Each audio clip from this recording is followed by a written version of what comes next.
Assalamu alaikum, salut à toi et bienvenue dans cette nouvelle vidéo. Aujourd'hui, on va parler d'expatriation au Maroc. Avant de nous plonger dans le contenu de cette vidéo, voilà, je t'encourage vivement à cliquer sur le pouce bleu. Voilà, ton soutien est une source d'inspiration pour moi et me pousse à créer encore plus de vidéos enrichissantes pour cette chaîne. Si tu n'es pas encore abonné, voilà, n'hésite pas à le faire. Je sais pas ce que tu attends en réalité. Voilà, fais-le maintenant. Voilà, ça te coûte rien. Voilà, il suffit de trouver le bouton s'abonner et t'actives la petite clochette de notification. Ainsi, voilà, tu seras toujours informé de nos nouvelles publications. Merci pour ton engagement. Dans mes prochaines vidéos, en tout cas, voilà, je partage avec toi un tas d'informations précieuses sur divers sujets. On va parler investissement locatif, immobilier, le business là, sous la conciergerie et expatriation au Maroc. Donc vraiment, je t'invite à t'abonner et à me suivre. Le Maroc, c'est 37 millions d'habitants, une capitale Rabat et une capitale économique Casablanca. Et d'ailleurs, voilà, c'est la ville la plus peuplée du Maroc. Le Maroc est connu, voilà, pour ses plages, son désert,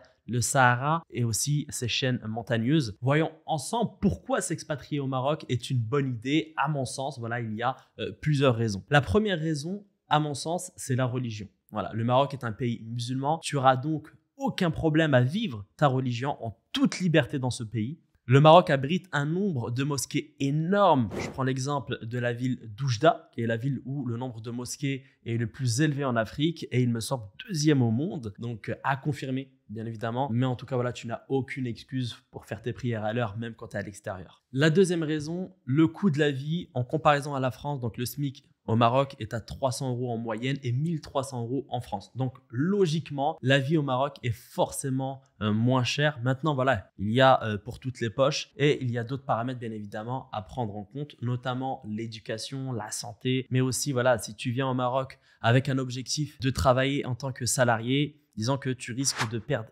énormément en pouvoir d'achat. Donc, je t'invite vraiment à venir t'installer avec un projet entrepreneurial, d'autant plus que le Maroc est un pays avec une croissance incroyable. Donc, le PIB a augmenté de plus de 50% au Maroc sur la dernière décennie. À titre de comparaison, donc la France uniquement 15% et l'Espagne, il me semble 0,2%. Donc le Maroc, il faut savoir aussi, elle a accueilli 3,5 millions de touristes en 2023. Ce qui laisse donc prétendre de grandes opportunités business à saisir. La troisième raison, c'est le climat. Donc le Maroc est un pays où il fait beau pratiquement toute l'année. Si tu aimes le soleil, en tout cas, tu seras heureux au Maroc. Maintenant, si tu souhaites résider, voyons ensemble les différentes possibilités. Déjà, si tu es citoyen marocain, c'est-à-dire que tu es de nationalité marocaine, tu n'as aucun problème. Ça veut dire que voilà, soit tu as le droit de sol, tu as les origines, par le mariage. Par contre, si tu n'es pas résident,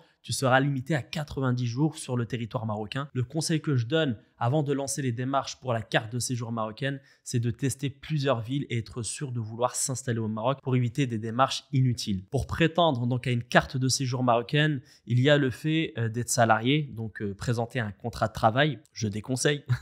Ouvrir une société, c'est beaucoup mieux, ou être étudiant. Autre raison, en tout cas, qui fait que le Maroc est un pays où il faut s'expatrier, c'est l'accueil des Marocains. Rien à voir avec ce que je connais en France. Ici, c'est décontracté. En tout cas, les gens ici sont très chaleureux, très accueillants et souriants. Et c'est l'un des avantages les plus importants à mes yeux. Cela participe favorablement au climat social. La situation géographique du Maroc est tout simplement top. Voilà, on est à 2 pas de l'Europe. Pour les personnes voilà, qui souhaitent se rendre souvent en France ou en Belgique, c'est pas très loin en réalité. On est à 2-3 heures de vol. Autre point intéressant, c'est le système scolaire au Maroc, qui est vraiment très performant, contrairement à ce que l'on peut penser. Clairement, donc le système scolaire n'a rien à en envier donc au système scolaire français. Donc on arrive à la fin de cette courte vidéo. Donc on a parlé d'expatriation au Maroc. Bien évidemment, je compte en faire d'autres sur le sujet dans les prochaines vidéos et notamment voilà parler aussi des inconvénients. J'espère vraiment qu'elle t'a plu. Si tu as quelque chose à ajouter sur le sujet, n'hésite pas